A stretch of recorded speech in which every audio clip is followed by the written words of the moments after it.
John Fitzgerald Kennedy, do solemnly swear I, John Fitzgerald Kennedy, do solemnly swear that you will faithfully execute the office of President of the United States that I will faithfully execute the office of President of the United States and will, to the best of your ability, and will, to the best of my ability, preserve, protect, and defend the Constitution of the United States. preserve, protect, and defend the Constitution of the United States. So help you God.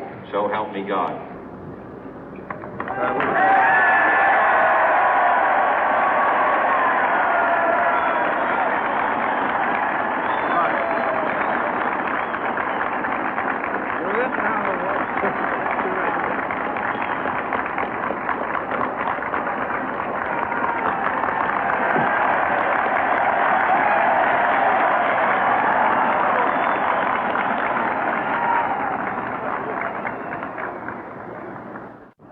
Vice President Johnson, Mr. Speaker, Mr. Chief Justice, President Eisenhower, Vice President Nixon, President Truman, Reverend clergy, fellow citizens.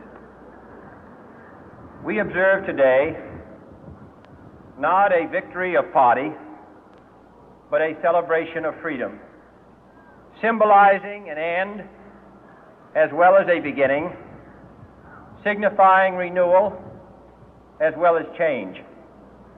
For I have sworn before you and Almighty God the same solemn oath our forebears prescribed nearly a century and 3/4 ago. The world is very different now, for man holds in his mortal hands the power to abolish all forms of human poverty and all forms of human life. And yet the same revolutionary beliefs for which our forebears fought are still at issue around the globe. The belief that the rights of man come not from the generosity of the state, but from the hand of God. We dare not forget today that we are the heirs of that first revolution. Let the word go forth from this time and place to friend and foe alike that the torch has been passed to a new generation of Americans born in this century, tempered by war, disciplined by a hard and bitter peace, proud of our ancient heritage, and unwilling to witness or permit the slow undoing of those human rights to which this nation has always been committed and to which we are committed today at home and around the world.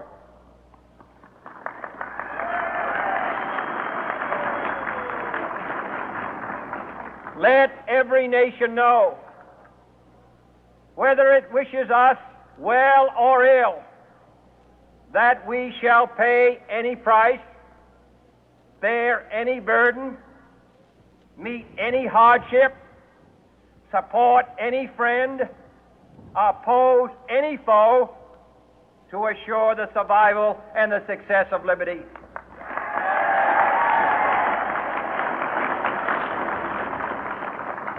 This much we pledge and more. To those old allies whose cultural and spiritual origins we share, we pledge the loyalty of faithful friends. United, there is little we cannot do in a host of cooperative ventures. Divided, there is little we can do, for we dare not meet a powerful challenge at odds and split asunder. To those new states whom we welcome to the ranks of the free, we pledge our word that one form of colonial control shall not have passed away, merely to be replaced by a far more iron tyranny.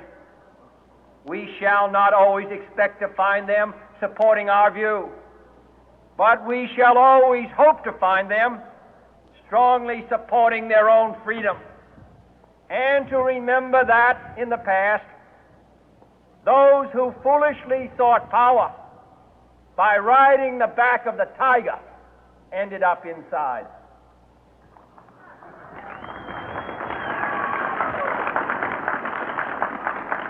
To those people in the huts and villages of half the globe struggling to break the bonds of mass misery, we pledge our best efforts to help them help themselves for whatever period is required, not because the communists may be doing it, not because we seek their votes, but because it is right.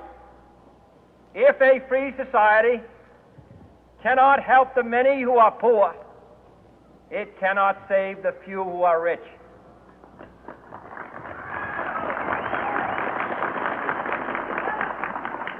To our sister republics south of our border, we offer a special pledge to convert our good words into good deeds, in a new alliance for progress, to assist free men and free governments in casting off the chains of poverty.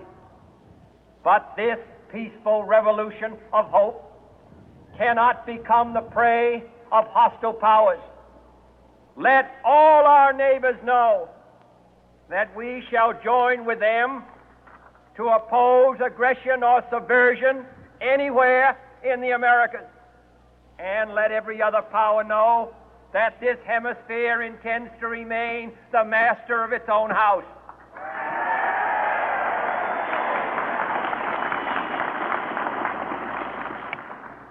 To that World Assembly of Sovereign States, the United Nations, our last best hope, in an age where the instruments of war have far outpaced the instruments of peace, we renew our pledge of support to prevent it from becoming merely a forum for invective, to strengthen its shield of the new and the weak, and to enlarge the area in which its writ may run. Finally, to those nations who would make themselves our adversary, we offer not a pledge, but a request that both sides begin anew the quest for peace. Before the dark powers of destruction, unleashed by science, engulf all humanity in planned or accidental self-destruction, we dare not tempt them with weakness, for only when our arms are sufficient beyond doubt can we be certain beyond doubt that they will never be employed. But neither can two great and powerful groups of nations take comfort from our present course, both sides overburdened by the cost of modern weapons, both rightly alarmed by the steady spread of the deadly atom, yet both racing to alter that uncertain balance of terror that stays the hand of mankind's final war. So let us begin anew, remembering on both sides that civility is not a sign of weakness, and sincerity is always subject to proof. Let us never negotiate out of fear, but let us never fear to negotiate.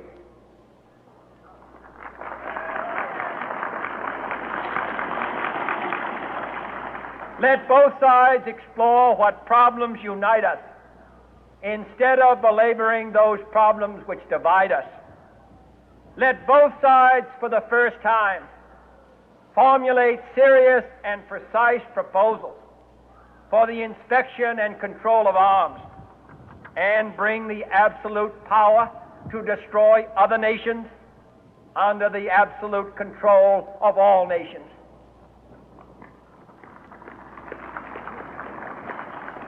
Let both sides seek to invoke the wonders of science instead of its terrors. Together, let us explore the stars, conquer the deserts, eradicate disease, tap the ocean depth, and encourage the arts and commerce.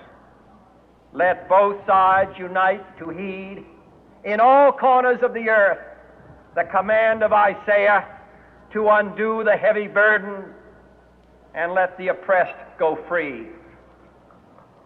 And if a beachhead of cooperation may push back the jungle of suspicion, let both sides join in creating a new endeavor, not a new balance of power, but a new world of law, where the strong are just and the weak secure and the peace preserved. All this will not be finished in the first 100 days, nor will it be finished in the first 1,000 days, nor in the life of this administration, nor even perhaps in our lifetime on this planet. But let us begin.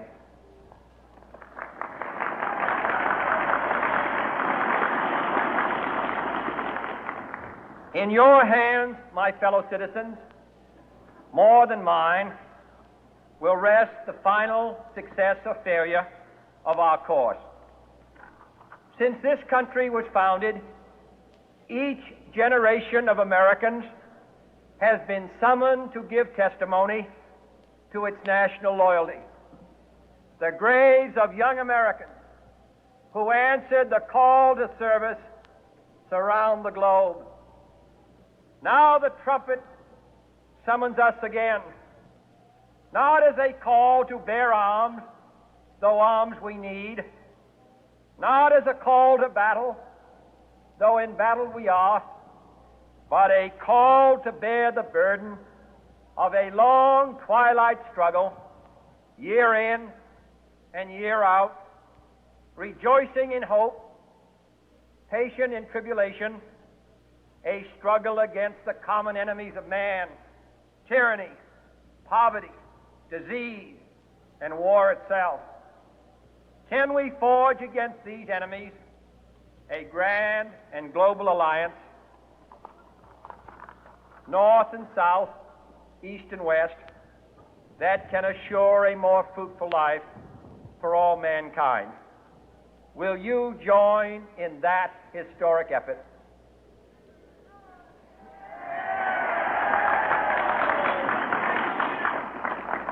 In the long history of the world, only a few generations have been granted the role of defending freedom in its hour of maximum danger. I do not shrink from this responsibility. I welcome it.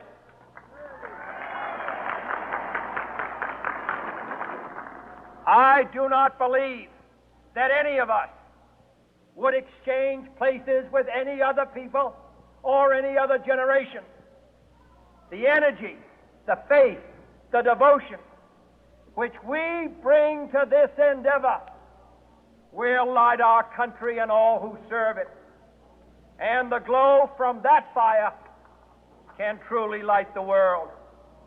And so, my fellow Americans, ask not what your country can do for you, ask what you can do for your country.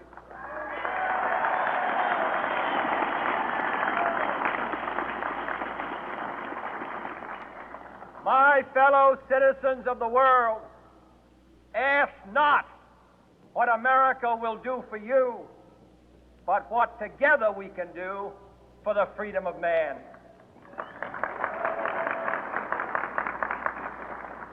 Finally, whether you are citizens of America or citizens of the world, ask of us here the same high standards of strength and sacrifice which we ask of you.